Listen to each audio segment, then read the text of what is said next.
Dzień dobry, nazywam się Miłosz Rzeznik, jestem historykiem, dyrektorem Niemieckiego Instytutu Historycznego w Warszawie. No i bardzo się cieszę, że mogę się z Państwem spotkać przynajmniej teraz na ekranie i że będę miał w poniedziałek 18 możliwość na ekranie podyskutowania z Państwem. Bardzo dziękuję Justynie Pomierskiej za zaproszenie do tego arcyciekawego cyklu. No szkoda, że nie możemy się spotkać analogowo gdzieś na Uniwersytecie Gdańskim, ale miejmy nadzieję, że te czasy jeszcze powrócą i że nie będzie to długo trwało. Mówiłem, że jestem historykiem, jestem też członkiem Instytutu Kaszubskiego od 14 lat i zajmuję się od wielu lat badaniami kaszubskimi. To się zaczęło już w 90 latach raczej przez przypadek albo taki zbieg okoliczności. Aktualnie też w ramach mojej działalności w Niemieckim Instytucie Historycznym w Warszawie zajmuję się projektem, którego celem jest analiza połączenia, tworzenia się dyskursu terytorialnego i wewnętrznej regionalizacji kaszubskiej małej ojczyzny z jednej strony, a z drugiej strony kultury historycznej, która jest obecna w ruchu kaszubskim, w dyskursie kaszubskim, w literaturze kaszubskiej.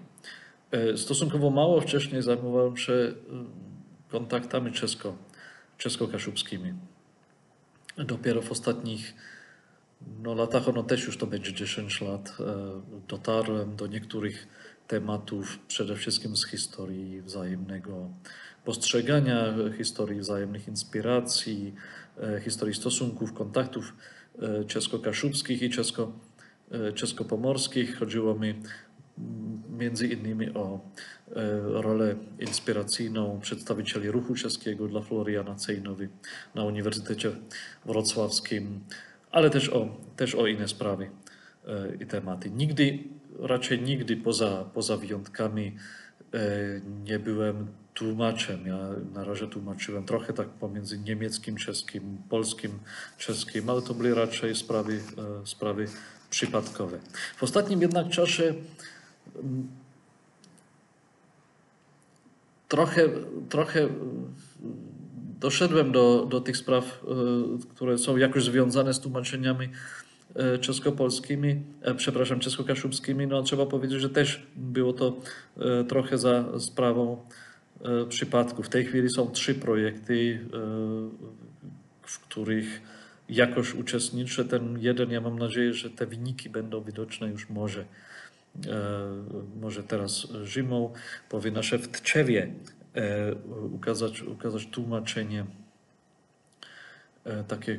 takiego opowiadania czeskiego pisarza Alojsa Jiraska. To był taki czeski Sienkiewicz, trochę młodszy od Sienkiewicza, taki największy klasyk czeskiej powieści, w ogóle czeskiej beletrystyki historycznej, który na samym końcu XIX wieku napisał takie opowiadanie pod tytułem Tczewska granica, Tczewski stos.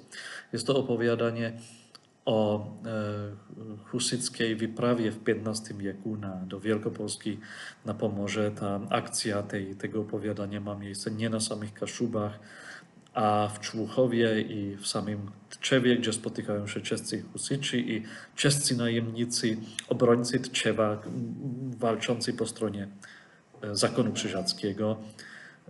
Ja zwróciłem kolegom uwagę na ten tekst, i udało się doprowadzić do tłumaczenia na polski i ja napisałem taki obszerniejszy wstęp wyjaśniający i mam nadzieję, że książka ukaże się, będzie wydana przez Bibliotekę Miejską w Tczewie. Tym się zbliżamy trochę do Kaszub. Drugie tłumaczenie, zresztą przez tą samą tłumaczkę, zrobione przez panią Mariolę Guzy z Warszawy, jest tłumaczenie pierwszej czeskiej książki, samodzielnej książki w czeskim języku, czeskiego autora, która zajmuje się Kaszubami. Ta książka ukazała się w tym samym czasie, to znaczy w 90 latach XIX wieku. Była napisana przez wybitnego polonistę, slawistę, a zwłaszcza polonofila Edwarda Jelinka. który dużo pisał o Polsce, o Galicji, o Litwie, nawet o Ukrainie. I on opublikował taką książkę pod tytułem, ona ma 100 stron, pod tytułem Zapomenutý kout slovanský, několik prvních pohledů do Kašubského Pomoří, to znaczy po polsku zapomniany kąt słowiańszczyzny, kilka pierwszych spojrzeń na Pomorze Kaszubskie. Jest to ciekawa książka, bo czeska refleksja kaszubskiej kultury ma długą tradycję. Daliby się szukać wątki na sam koniec XVIII, na początek XIX wieku, a może nawet aż do samego Jana Amosa Komeńskiego, czeskiego pedagoga i filozofa XVII-wiecznego, w którego dziele może pojawia się pierwsza wzmianka czeskiego autora o Kaszubach, a przynajmniej o Kaszubszczyźnie.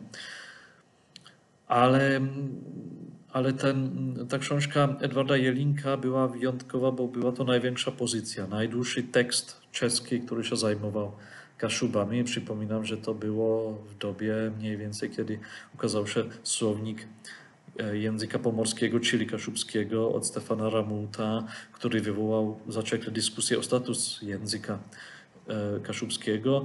I słownik, który był reflektowany też w Czechach, to znaczy w czeskich czasopismach, na ile ja wiem, pojawili się przynajmniej 2 wnikliwe recenzje, więc jest to okres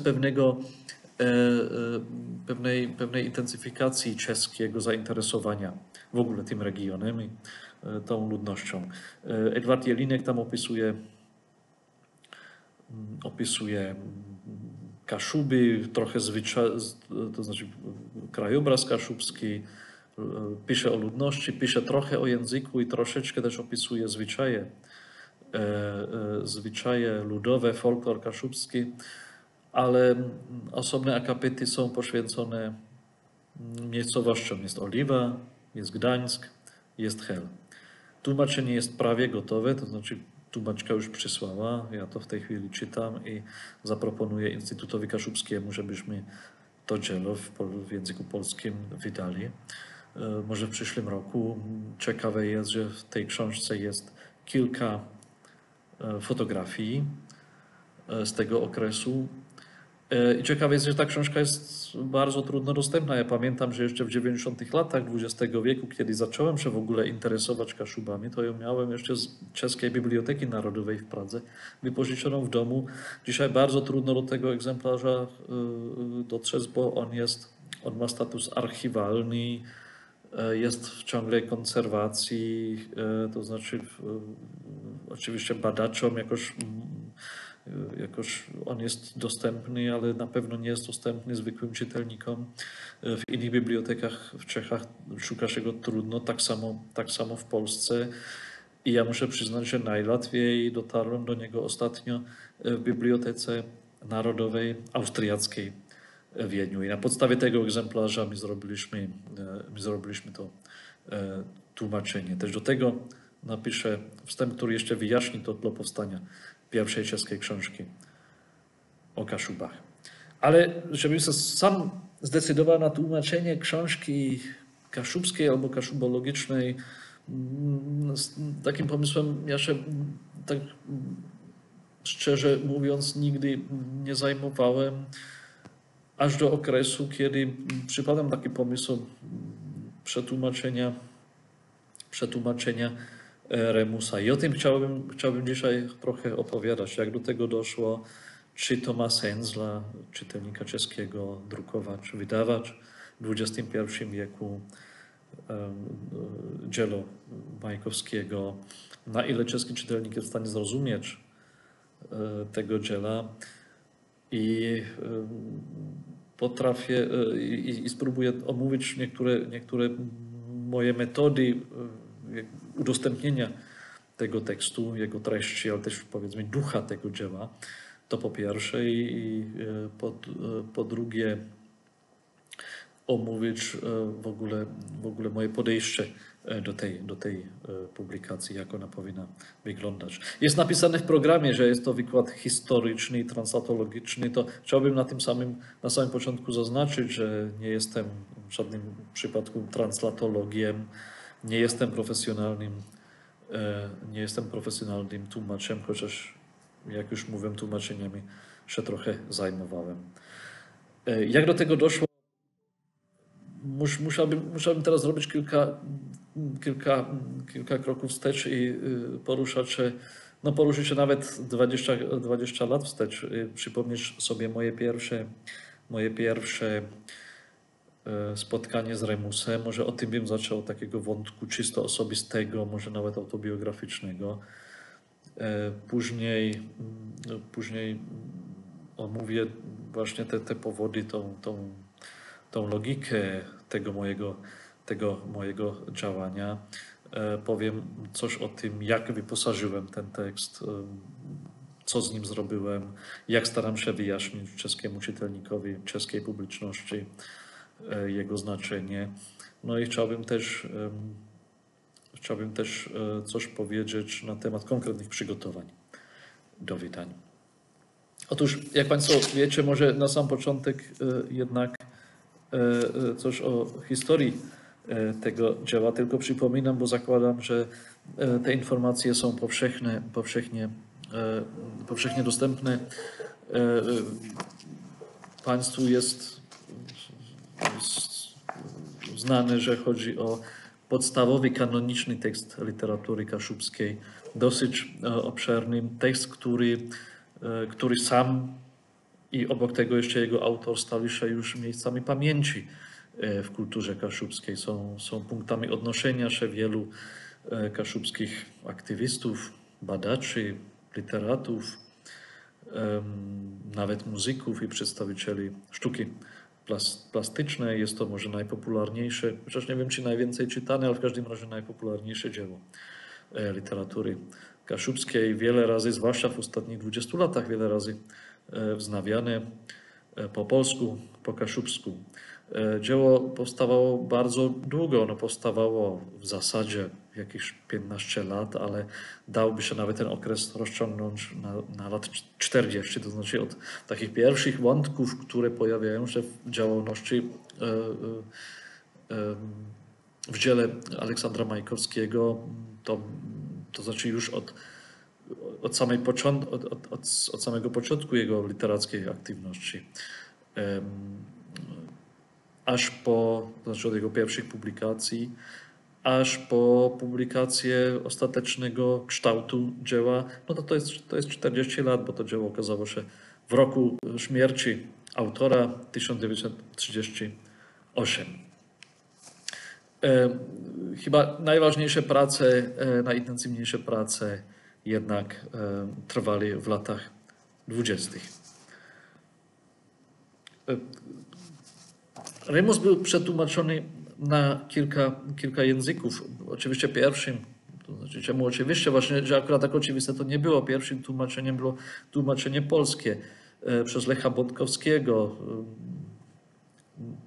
Do dzisiaj wznawiane, wydawane, chociaż może z dzisiejszego punktu widzenia 20 lat już XXI wieku, ono ma pewne mankamenty, ono patrząc na to z punktu widzenia czysto transatologicznego, językowego, ale myślę, że to tłumaczenie ma niezwykle walory literackie. Dlaczego mówię, że ono nie było aż takie oczywiste? Bo w 60 latach nie było oczywiste dla wszystkich może, że kaszubski jest osobny język, że jest to język, z którego da się tłumaczyć na polski. To znaczy decyzja Lecha Bątkowskiego w ogóle przetłumaczyć Remusa na polski była wyraźną deklaracją, która wywoła też odpowiednią reakcję. Nie wszyscy ucieszyli się z tego, nie wszyscy uważali, że tak powinno być, że to jest dobrze. Wręcz odwrotnie, Bątkowski, jego tłumaczenie stały się celem krytyki, ataków, nawet osób, których trudno podejrzewać o niesprzyjanie kulturze kaszubskiej. Przypomniałbym może najważniejszego z tych krytyków, Andrzeja Bukowskiego. Więc tutaj chodziło w tych dyskusjach w ogóle o to, czy ma to sens i czy da się czy da się tłumaczyć z kaszubskiego na polski, czy na ile jest to deklaracja nawet polityczna. To jest na tyle też ciekawe, ta kwestia, że sam autor tłumaczenia Lech Pątkowski w tym pierwszym wydaniu, które okazało się w Gdyni w 1964 roku, napisał w podtytule, że chodzi o tłumaczenie z gwary kaszubskiej, a nie z języka kaszubskiego. To ten opis później już się nie powtarzał. Pierwsze wydanie ma wyraźne określenie, że oryginał jest w gwarze kaszubskiej, więc dosyć wyraźna deklaracja, jeżeli chodzi o pozycję tego kaszubskiego. Ale jeden argument już w tych 60 latach mówił jednoznacznie za tłumaczeniem. To było udostępnienie. W 50 i w 60 latach, zwłaszcza w prasie kaszubskiej, rozwinęła się taka intensywna dyskusja o regionalności literatury. Na czym polega regionalność regionalnej literatury? Takimi wyraźnymi aktorami całej tej dyskusji byli Tadeusz Bolduan, też Lech Pątkowski, Stanisław Pestka. I oni w tych dyskusjach swoich dochodzili do wniosku, że regionalność nie ma niczego wspólnego z jakością i że ma raczej mało wspólnego z odbiorem, że nie jest to literatura, która miałaby być nastawiona tylko i wyłącznie na odbiór w samym regionie. Dla nich gatunek literatury regionalnej polegał raczej na przetwarzaniu pewnej tradycji, też tradycji nowoczesnej literackiej, to po pierwsze, i po drugie na tematyczności, to znaczy na opracowaniu pewnych tematów, które są zakorzenione w regionie, albo są specyficzne dla regionu, albo w ogóle mają z nim coś wspólnego. I że poprzez te tematy literatura regionalna wchodzi w kanon literatury narodowej polskiej, ale też międzynarodowej, światowej. To znaczy, że od samego początku, w tych 50., 60. latach, w tych dyskusjach uważano, że literatura kaszubska nie jest ograniczona, literatura regionalna jako taka nie jest, albo przynajmniej nie powinna być w jakimkolwiek sensie ograniczona. I już w ogóle nie w sensie jakościowym. Właśnie tak oni postrzegali zwłaszcza Majkowskiego. Oni byli tego zdania, tej opinii, że że to arcydzieło, jak się już wtedy o tym pisało, arcydzieło literatury kaszubskiej powinno wejść do kanonu polskiego, narodowego, ale też międzynarodowego. No ale problem polegał na językowości tego dzieła. Otóż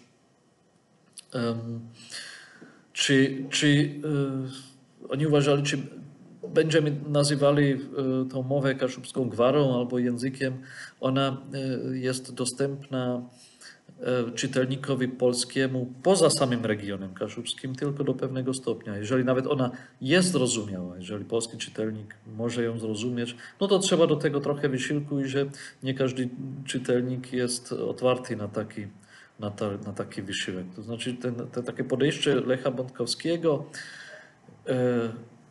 polegało właśnie, albo cel, który Lech Pątkowski sobie postawił, polegał na udostępnieniu Remusa szerokim grupom polskiego czytelnictwa i właśnie na jego propagację, i celem było właśnie wejście, doprowadzenie Remusa do takiego kanonu, albo przynajmniej dyskursu o literaturze polskiej. I to było na pewien czas, na 20 lat, jedyne tłumaczenie z kaszubskiego na polski. Dopiero w 80 latach, od 80 lat przychodzą tłumaczenia nowe. Pierwsze było tylko częściowe, to znaczy pierwsze tłumaczenie niepolskie było tłumaczenie francuskie. Tłumaczenie, które ukazało się w Luksemburgu w 1984 roku, którego autorkami były Jacqueline de Ragilmeister i François Taberry. tam chodziło o tłumaczenie tylko pierwszego tomu Remusa. Kompletnego do dzisiaj nie mamy. Tytuł tego wydania z 1984 roku brzmiał Le Colporteur aux étoiles, la vie et les aventures de Remus, mémoires et légendes de Kashubi. I tutaj widzimy już pewne, jak to powiedzieć, no, pewną instrukcję do czytania. Znaczy nie pojawia się zwierciadło kaszubskie, ten oryginalny podtytuł Majkowskiego. I właśnie ten główny tytuł Życie i przygody Remusa jest przesunięty do podtytułu. I dopełnione są jeszcze wspomnienia, wspomnienia i legendy z Kaszub. Decyzja na ten tytuł wprowadza już czytelnika w pewien tryb czytania. Zwłaszcza, myślę, te legendy. 4 lata później ukazało się niemieckie tłumaczenie przez Ewę Brenner. Tłumaczenie, które myślę, że jest bardzo udane, a z drugiej strony jest nasze tłumaczenie naukowe, slawistyczne. Tłumaczenie, które trudno mogło znaleźć dostępu do szerokiej grupy czytelników, bo ono ukazało się w takim wydawnictwie bardzo znanym, to jest wydawnictwo Böhlau, wtedy z siedzibą w Kolonii i poza tym w Wiedniu i teraz jeszcze w Weimarze od 90 lat. To jest jedno z, dzisiaj bym powiedział, z 2-3 najważniejszych niemieckich wydawnictw. Ale on się okazał w takiej bardzo wąskoprofilowej serii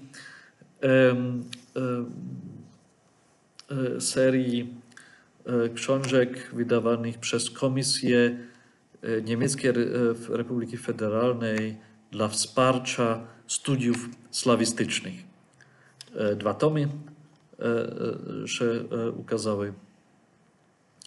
I na ile mogłem się zorientować, tą książkę łatwo znaleźć w najważniejszych niemieckich bibliotekach, ale też bardzo łatwo kupić na stronach internetowych różnych niemieckich antykwariatów, też na centralnej stronie niemieckich antykwariatów. Tam jest zawsze kilka egzemplarzy, więc chętnych zapraszam.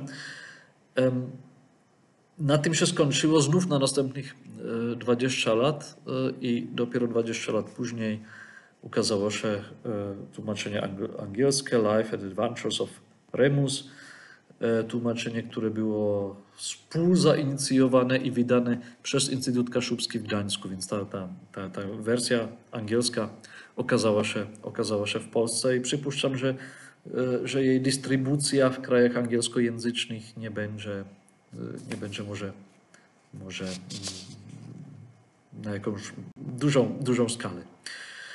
To znaczy, że tłumaczenie na czeski byłoby, albo jest może w tej chwili już dopiero piątym tłumaczeniem. I teraz może jak do tego doszło. Zanim o tym opowiem, to może Państwa zaproszę przez przeczytanie takiego krótkiego kawałka z pierwszej części. I ja tutaj wybrałem taką część właśnie opowiadanie o tym, jak mały Remus pierwszy raz idzie na tą górę zamkową w pobliżu Lipińskiej Samoty. Jednoho rána jsem se sebral a pokud mě mohla Marciána ze samot vidět, běžel jsem směrem ke studni. Ale jakmile jsem se přesvědčil, že už mě nikdo neuvidí, hnal jsem dobytek k jeřabině. Když jsem přeskočil příkop a šel pod obrovskými stromy, připadalo mi, jako by se v lese světila neděle. Vládla tam zvláštní důstojnost a ticho uprostřed kmenů, vysokých jako věže. Hlouběji v lese kmeny obrůstaly křovím. Brzy jsem se však dostal na stezku, kterou tam vyšlapaly srny. Tam jsem přidal do kroku. Mezi dubovými větvemi začaly křičet 2 barevné sojky. Já si však jen pomyslel, křičte, chcete mě jen zvábit, abych se dal do hledání vašeho hnízda. Však já vím, že je někde daleko odsud. Tam byste seděli potichu a ani se nehnuli. Šel jsem tedy dál. Náhle křoví skončilo, jako když utne, a za ním se rozprostírala louka celá porostlá kapradím. Lidé odvážného ducha sem chodí za svatojánské noci hledat květy kapradě a konečky jejich kořenů. Komu se to podaří, ten už nemusí hledat štěstí, protože štěstí vyhledává jeho. Je to ale ošemetná věc. Na samotách se vyprávělo o takových, co jim při hledání květů a kořene něco strašného zakroutilo hlavou a otočilo jí obličejem dozadu. Šel jsem přímo přes kapradí a dával pozor, abych si neporanil bosé nohy, protože jsem věděl, že si tu mohu ublížit. Po druhé straně louky pokračoval les a křoví a mezi ním i srnčí stezka. Z větvoví na mě začal volat Dudek. Kdo to je? Kdo to je? Musel jsem se tomu zasmát, protože jsem věděl, že taky křičí, protože se bojí klíštěte, kterému na svatbu půjčilo žaludek. Předtím totiž žádný neměl. Ale po svatbě ho žena přesvědčila, aby ho nevracel. Proto teď sedí celý ustrašený a bez ustání řve na celý les, kdo to je, kdo to je. Pomyslel jsem si, proč se má takhle zbytečně namáhat a zavolal jsem, neboj se, Dudku, to není klíště, jen malý rémus. Na chvilku přestal, ale jen co jsem znovu zašel mezi stromy, začal se znovu bát a křičet. Už jsem se ho nesnažil dál uklidnit. Dobře ti tak, proč si ho nevrátil, když jsi ho předtím půjčil? Stezka se vynula mezi stromy, mírně do kopce. Když jsem pak po jeho protější straně klesal dolů, rozevřel se přede mnou močál plný černých otvorů, o kterých se říká, že vedou do pekla. Na kraji toho bahna rostly břízy a mezi nimi vysoko vyčnívala osika, jejíž listy se neustále třesou strachy. Jak by se také netřásly, když se na ní oběsil Jidáš. Zde se mi stezka ztratila a musel jsem močál obejít, když tu jsem uslyšel někde blízko šumění vody. Jistě tady lesem protéká řeka. Čím dále jsem šel, tím bylo chladněji. Za chvíli jsem ucítil vůni vody. Po několika krocích mezi korunami stromů zasvitla nebeská modř a dole se zaleskla tekoucí říční voda. Když jsem sestoupil ke břehu, ucítil jsem pod nohama pevnou půdu. Na dně se pod vodou bělal písek a nad ním voda tekla rychlým proudem.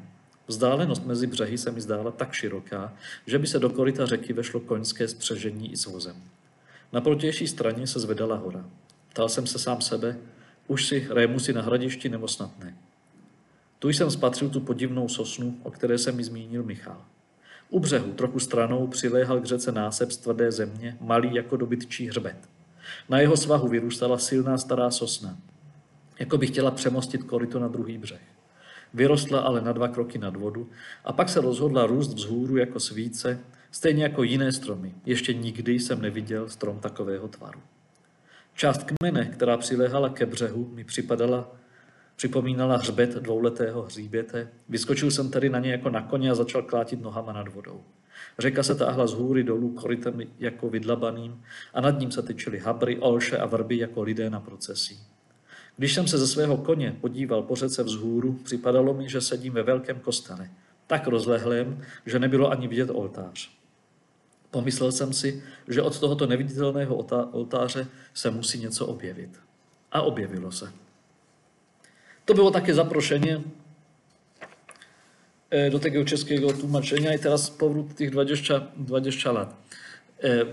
Wtedy ja kupiłem sobie pierwszy raz tłumaczenie polskie. Nie ważyłem się wtedy jeszcze na kaszubski oryginał. Kupiłem sobie w Gdańsku tłumaczenie Bątkowskiego. To był mój ostatni dzień podczas takiego pobytu badawczego. No i wieczorem wsiadłem do pociągu i wtedy jeszcze było bezpośrednie połączenie pociągiem z Gdańska do Pragi. Trwało 14 godzin, więc dużo czasu było na czytanie i się wczytałem.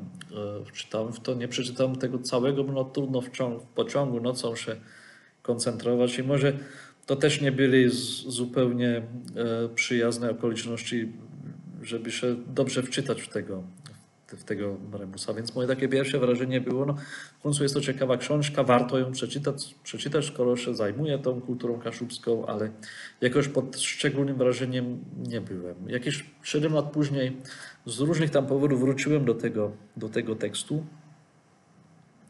Wtedy zacząłem znów tego Bątkowskiego, ale już sobie znalazłem tekst kaszubski. Ćwiczyłem moje zdolności w czytaniu kaszubskiego. I muszę przyznać, że moja percepcja tego dzieła była zupełnie inna. Że ja miałem wrażenie wtedy, że czytam to dopiero pierwszym razem. Odkrywam tam różne tam wątki, różne poziomy możliwej interpretacji, kojarzeń, których może 7 lat wcześniej nie byłem zdolny, do których 7 lat wcześniej nie byłem zdolny i muszę przyznać, że od tego momentu za każdym nowym czytaniem ja odkrywam nowe i nowe wątki. Po części to odkrywanie jest możliwe dlatego, że ciągle się wczytuję w kaszubską kulturę, historię i tradycję. Znaczy, że zawsze po kilku latach jestem w stanie zrozumieć może trochę więcej, ale myślę, że to nie polega tylko na tym, a że może z mniejszej części to polega na tym. Bo moje doświadczenie jest takie same jak wszystkich czytelników, nawet kaszubskich, albo polskich z Pomorza, którzy wracają do tego Remusa i którzy to zawsze powtarzają, podkreślają. Remus jest za każdym razem zupełnie nową lekturą. Ja z mojej strony bym powiedział nie tylko zupełnie inną za każdym razem, ale za każdym razem coraz ciekawszą. To nie jest książka, która za trzecim, czwartym razem by nudziła. Tam odkrywa się warstw, których się jeszcze podczas czwartej lektury w ogóle nie zauważyło. A może na tym tle, jak kiedyś w 2014 roku miałem pierwszy raz taki pomysł przetłumaczenia tej książki na kaszubski, ale było to była to tylko taka myśl. Nigdy na serio nie traktowałem tego pomysłu. Zresztą od samego początku stawiało się pytanie, a czy jestem w stanie tego przetłumaczyć, bo od samego początku też zakładałem, jeżeli tak, to tłumaczyć oczywiście z kaszubskiego oryginału. To po pierwsze i po drugie pytanie było, czy można było w ogóle znaleźć czytelników w Czechach. Później doszedłem do wniosku, że tak, że owszem, to dzieło dałoby się bardzo dobrze otworzyć dla czytelników Czecha, tylko trzeba tego czytelnika w to wprowadzić. Trzeba mu pewne wątki i pewne warstwy tego znaczeniowe tego dzieła i jego funkcję historyczną wyjaśnić, bo wszystkie te nowe doświadczenia z nowych lektur polegają na tym, że to dzieło jest wyjątkowo wielowarstwowe, ale też otwarte na różne sposoby czytania. Więc ja uważam, że to dzieło jest różne czytanie, może być różne czytanie nie tylko przez różnych ludzi na różnym tle doświadczeniowym, historycznym, w różnych epokach, w różnych kontekstach społecznych i historycznych, ale może istnieje tutaj też jak różne czytanie przez różne generacje, a co jest jeszcze ważniejsze dla każdego z nas, różne czytanie w różnych etapach życia albo doświadczenia czytelniczego. Myślę, że tutaj jest duże pole do jeszcze badań analitycznych, interpretacyjnych, badań nad percepcją, chociaż byłyby to badania, zwłaszcza metodologicznie, niezwykle trudne, bo może powiązane z wieloma problemami, które trudno by w ogóle było rozwiązać. To znaczy, od tego 14 roku ja miałem taki pomysł, ale nigdy tego nie traktowałem zbyt na serio, chociaż za każdą lekturą, za każdym powracaniem do Remusa, jakoś moje powracanie do tego pomysłu było coraz intensywniejsze. Aż kiedyś, to znaczy na początku, w styczniu 2020 roku sobie zdecydowałem, dobrze, spróbuję na sam początek, czy dam radę, spróbuję kilka stron, spróbuję kilka akapitów i zobaczymy też, jak szybko to pójdzie. Zacząłem, jak powiedziałem, w styczniu 2022 roku i uważałem, ja będę w Warszawie jeszcze więcej niż 4 lata, bo tutaj to stanowisko dyrektora jest stanowisko na kadencję i później jak to się skończy, to wracam automatycznie na mój uniwersytet do Niemiec. Więc myślałem, że dzisiaj zacznę, mam 4 lata, jak sobie będę powoli tłumaczył w chwilach, kiedy będę miał na to ochotę, w ogóle czas i kiedy, na ile będzie mi to sprawiało frajdę, to może za te 4 lata uda mi się to przetłumaczyć. I tutaj zdarzyły się dwie ważne rzeczy. Po pierwsze, 3 nawet bym powiedział. Po pierwsze okazało się, że praca idzie szybciej niż liczyłem i że jest to tłumaczenie z kaszubskiego na czeski dla mnie łatwiejsze niż się spodziewałem. To po pierwsze. Po drugie sprawiało mi to niesamowitą frajdę. Ja się cieszyłem, wracając z instytutu, z pracy do domu, to się cieszyłem, że choćby na godzinkę sobie usiądę do tego tekstu i będę sobie tłumaczył, że uspokoję przed kolacją albo wieczorem. Więc na samym początku wracam do tego bardzo często i tylko się zastanawiałem, czekałem, jak to się będzie rozwijało dalej, że może to nie będzie mi robiło taką przyjemność i nie będę miał możliwości tak regularnie do tego siadać jak na samym początku, bo tutaj ta praca jest związana z wieloma imprezami i podróżami służbowymi. No i do tego doszedł ten 3., 4., może już moment decydujący. Znaczy 2 miesiące po rozpoczęciu moich prac zaczęła się pandemia. I pandemia przyczyniła się do tego, że ja wracałem codziennie, prawie codziennie. Czasami zdarzało się, że kilka dni albo nawet tydzień nie miałem możliwości, ale poza tym raczej prawie codziennie wracałem, choćby na chwilkę, choćby na godzinkę do tego tłumaczenia, co było bardzo ważne, bo jak się pracuje nad tym kontynualnie, no to łatwiej się do tego wraca. Nawet bym powiedział, że mnie to pomagało w tych czasach na samym początku tej pandemii, kiedy doszło do tego pierwszego lockdownu, no to były czasy takie z jednej strony takie uspokojenie się, że odpadły te spotkania i imprezy i podróże, z drugiej strony była to taka nowa sytuacja, trochę napięta też psychicznie, więc ja myślę, że mnie to pomagało jakoś przezwyciężyć to napięcie. Żebym to nie przedłużał, tłumaczenie nie skończyłem w zasadzie za 4 lata, ale w takiej wersji podstawowej za rok, to znaczy w styczniu tego roku byłem gotowy z takim grubym tłumaczeniem. Ja później patrzyłem na swoje notatki i okazało się, że tłumaczyłem dokładnie rok i 1 dzień.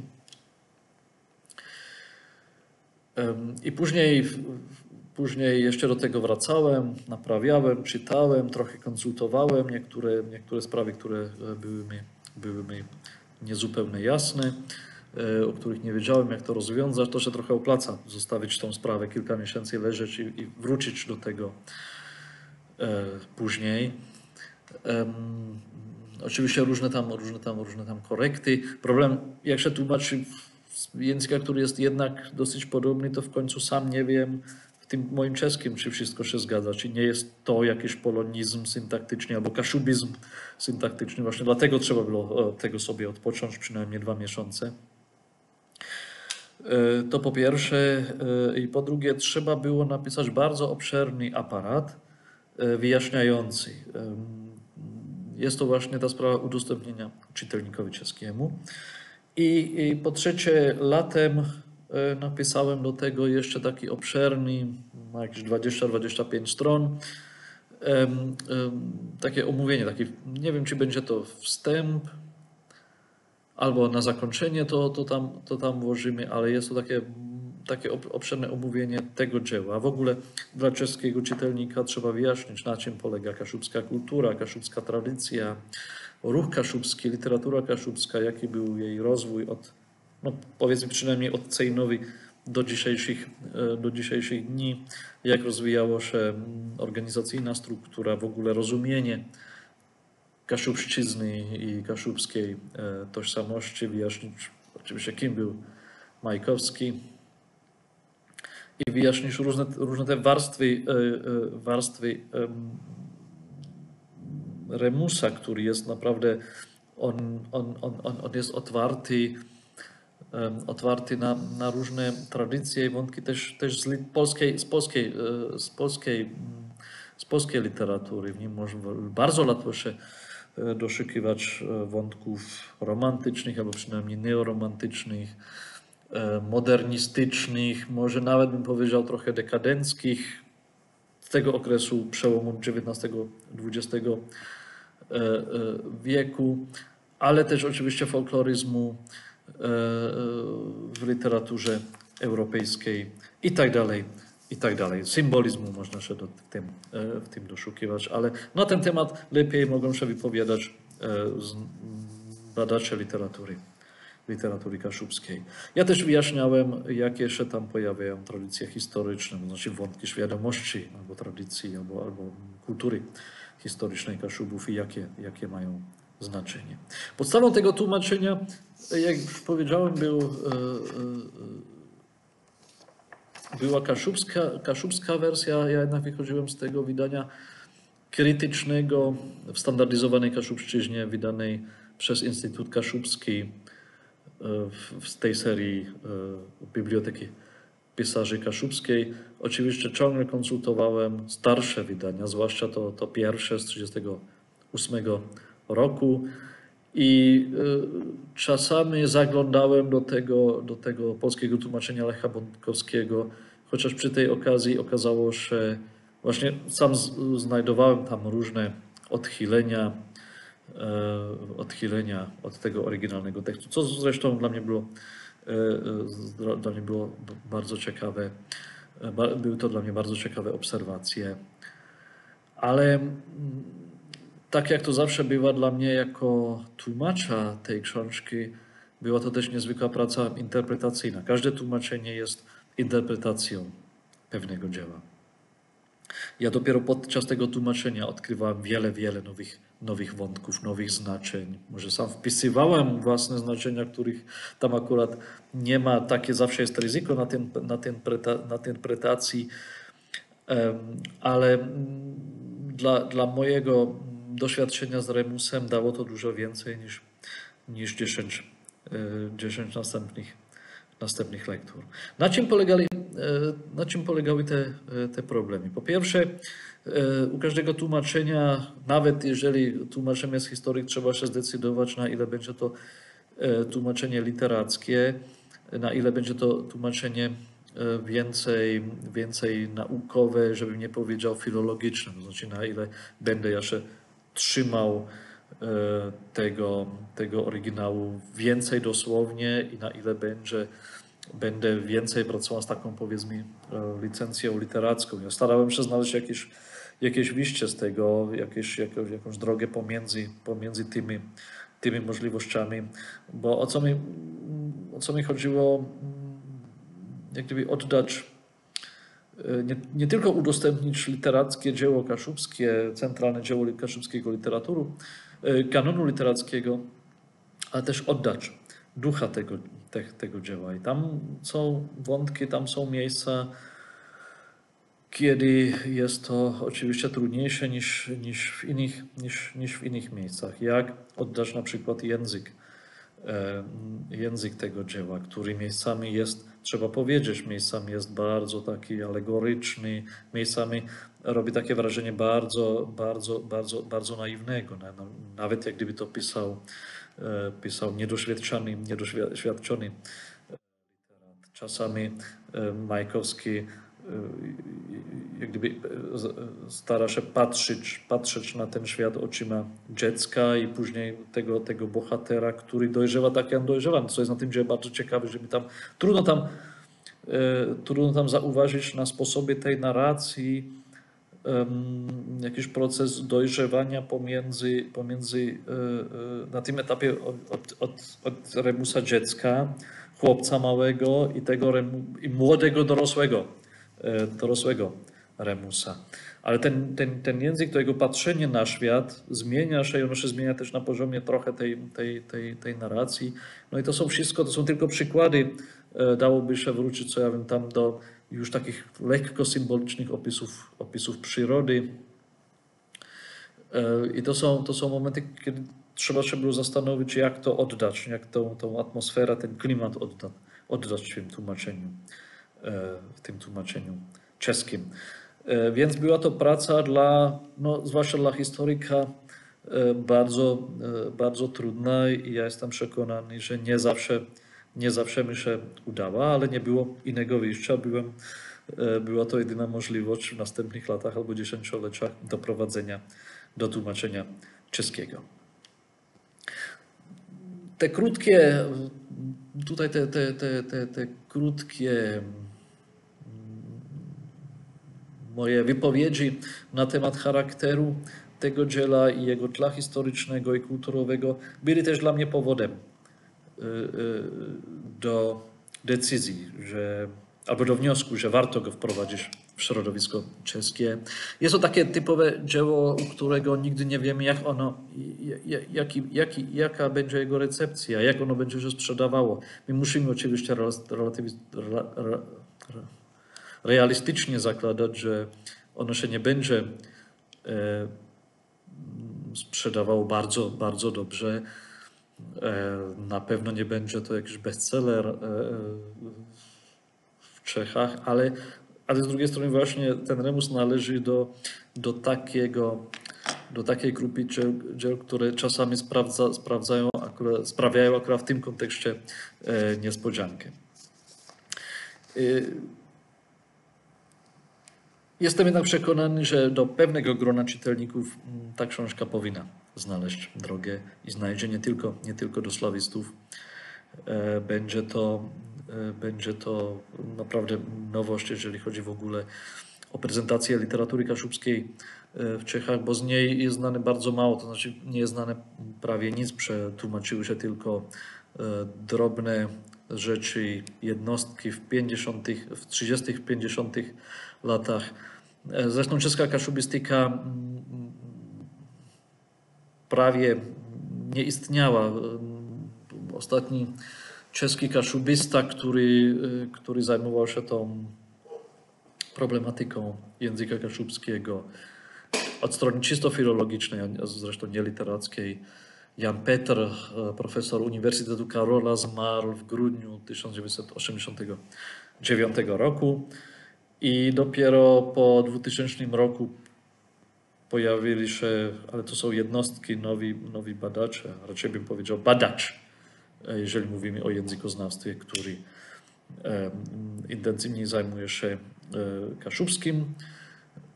On jest w Akademii Nauk Praskiej Władysław Knoll. Poza tym jest takie małe, naprawdę malutkie grono raczej historyków, którzy trochę się zajmują poza mną też sprawami kaszubskimi właśnie od tej perspektywy czysto historycznej, a zwłaszcza stosunków czesko-kaszubskich. Więc jest to też szansa w ogóle na wprowadzenie kaszubskiej literatury do czeskiego dyskursu albo do czeskiego kontekstu literackiego, a przynajmniej w języku czeskim. Oprócz owego wprowadzenia albo posłowia, takim głównym narzędziem wprowadzenia czeskiego czytelnika do Remusa albo pomocy, jak się w tym dziele orientować, był aparat przypisów. Ja zrobiłem jakieś 180 przypisów w tym dziele, gdzie wyjaśniam realia kaszubskie, geografię, nazwiska, imiona, zwłaszcza imiona postaci historycznych, Świętopełka, Mestwina, Dardowskiego. Wyjaśniam topografię, wyjaśniam, czym jest Rewekol, Rowokół dla Kaszubów, wyjaśniam, jaką rolę ma Gdańsk i Targ Rybny i Targ Kaszubski w Gdańsku, czym są Kartuzy, dlaczego jest ważna katedra, to znaczy dzisiejsza katedra, Kościół w Oliwie, dla, dlaczego jest ważna topografia Nordy, północy, jakie znaczenie ma Małe Morze i Hel i tak dalej, i tak dalej. Tych wątków i tych reali tam jest bardzo dużo, bo trzeba było wyjaśnić też pewne wątki folklorystyczne, ścinanie kani, aluzje na, albo obrzędy kaszubskie, aluzje na wydarzenia historyczne, różne tam bitwy, różne postaci już zmiankowałem. Wyjaśnienie znaczenia pielgrzymki wejherowskiej, która przecież jest bardzo takim ważnym tematem w tej książce. Tak, żeby czeski czytelnik się orientował, żeby wiedział, o co chodzi, po co to tam jest, jakie temu można przypisywać znaczenie, jak można te różne wątki wzajemnie połączyć. Myślę, że naprawdę wyjaśniłem wszystko, co się da, albo co zauważyłem, że warto by było. Muszę powiedzieć, że prawie wszystkie pojęcia topograficzne są tam wyjaśnione. Warto się zastanowić, czy nie dołączymy do tego czeskiego wydania też mapę Kaszub, gdzie zaznaczylibyśmy może te poszczególne miejsca i może też trasę tej wędrówki Remusa aż na ten Rowoku. To jest jedna sprawa. Druga sprawa, i z tym naprawdę nie wiem, czy to rozwiązałem najlepiej. To są zawsze w tych tłumaczeniach, a przede wszystkim w tłumaczeniach pomiędzy językami słowiańskimi, to są nazwy miejscowości i nazwy i imiona. Na ile to oddawać w zupełnym oryginale i na ile to jakoś nie tłumaczyć, ale przypodobnić, przynajmniej ortograficznie temu językowi, do tego języka, na który to jest tłumaczone.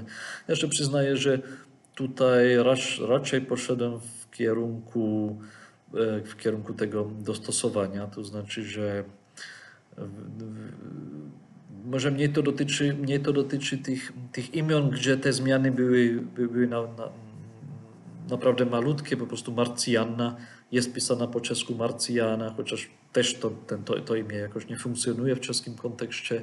Zamiast Michał jest Michal, zamiast Marcin jest Marcin, zamiast trąba jest trąba i tak dalej, i tak dalej. Więc tam nie było jakiś, teraz mi się nie przypomina, że byłby tam jakiś duży problem. Jeżeli chodzi o nazwy topograficzne, no to już trzeba się było zastanawiać, bo jest ich tam bardzo, bardzo dużo. Nie dało się zdecydować, że zawsze będzie to same rozwiązanie, bo nie było takiego rozwiązania, które dałoby się zastosować zawsze, więc tutaj jest to troszeczkę niejednolite, ale w każdym razie poszedłem w kierunku tej czechizacji tych nazw. Zresztą niektóre nazwy funkcjonują już, albo pojawiły się przynajmniej w czeskim kontekście. Przynajmniej Tczew, Gdańsk i tak dalej mają już swoje miejsce w czeskiej literaturze, ale zdecydowana większość nazw z Kaszub oczywiście nie. Obojętnie czy chodzi teraz o miejscowości, albo nawet rzeki, albo góry, ale niektóre mają odpowiedniki w czeskim. Mówiąc o Lisce, o Łysej Górze, no to Lisse hory są w Czechach, więc tam łatwo było znaleźć odpowiednika. I czasami tutaj, ja to trochę kombinowałem, że czasami mamy tylko takie zczechizowanie brzmienie, albo nawet pisownię tylko czeską i czasami mamy trochę nawet w kierunku, w niektórych przypadkach, tłumaczenia. Wiem, że tutaj jest pole do możliwej krytyki i się temu nie bronię. Myślę, że znalazłem może jedno z lepszych spośród tych złych rozwiązań. Zresztą jeszcze dzisiaj nie wiem, czy czegoś tam jeszcze nie zmienię. Jednak wszystkie te nazwy topograficzne, jak już mówiłem, mają swoje przypisy. W tych przypisach zawsze stoją w obydwu oryginałach, to znaczy zawsze jest napisana nazwa polska, dzisiejsza, ewentualnie historyczna, jeżeli ona się różniła, jest zawsze napisana nazwa kaszubska, współczesna nazwa kaszubska. U niektórych jest jeszcze wpisane, zwłaszcza jeżeli to ma znaczenie dla tego dzieła, jest wpisana nazwa niemiecka, ale to tylko u części tych miejscowości. Teraz na sam koniec przygotowania dzieła do druku. Jak już mówiłem, tłumaczenie jest gotowe. Na pewno jeszcze przeczytam, na pewno coś tam jeszcze będzie, ale ono jest w zasadzie gotowe. Gotowe jest teraz też to wprowadzenie, ten wstęp, na którym w tej chwili robię ostatnie tam przypisy i ostatnie korekty. Gotowy jest cały ten aparat przypisów do samego, wyjaśnień do samego tekstu. Tam pojawia się kilka wyjaśnień też, które nie pochodzą ode mnie, ale albo od Lecha Bątkowskiego, albo od edytorów tego wydania w Bibliotece Pisarzy Kaszubskich, ale to jest zawsze zaznaczone, jeżeli to pochodzi od kogoś innego. Więc ten tekst jest gotowy. I ja się cieszę, że dopiero dzisiaj robię to nagranie, bo ubiegły piątek, 5 dni temu, miałem w Pradze spotkanie z przedstawicielem jednego z najlepszych i najważniejszych wydawnictw Czech. To jest wydawnictwo Argo praskie, które specjalizuje się z jednej strony na beletrystykę i z drugiej strony na literaturę naukową, zwłaszcza historyczną. Tam u nich w tym wydawnictwie te książki zawsze wyglądają bardzo dobrze. Ja się cieszę, że umówiliśmy się, że Remus nie pojawi się w wydawnictwie uniwersyteckim jakiegoś czeskich uniwersytetów. Takie były też propozycje. Albo w jakimś wydawnictwie niszowym, tylko w wydawnictwie naprawdę dużym, miejscowym, czeskim. No i to będzie chyba też największa albo najważniejsza pozytywna różnica do tych tłumaczeń, do tłumaczenia francuskiego, niemieckiego i angielskiego. Z tego się niezmiernie cieszę. Dopiero się okaże, jaka będzie szata tego dzieła, zwłaszcza na ile tam będą jakieś obrazki, jakieś załączniki. Różne są pomysły, ale o tym albo będę informował, albo zapraszam Państwa do zapoznania się z tym czeskim wydaniem, które może w 2022 roku by się mogło ukazać. Przynajmniej wydawnictwo jest bardzo optymistyczne pod tym względem. Ja zapraszam do czytania małego rozdziału tego tekstu. Jeden akapit został już opublikowany w tegorocznym 2021 roku numerze roczniku Akta Kasubijana, wydawanego przez Instytut Kaszubski w Gdańsku. W tej chwili dziękuję Państwu za uwagę i cieszę się na Pańskie pytania. Zapraszam do dyskusji.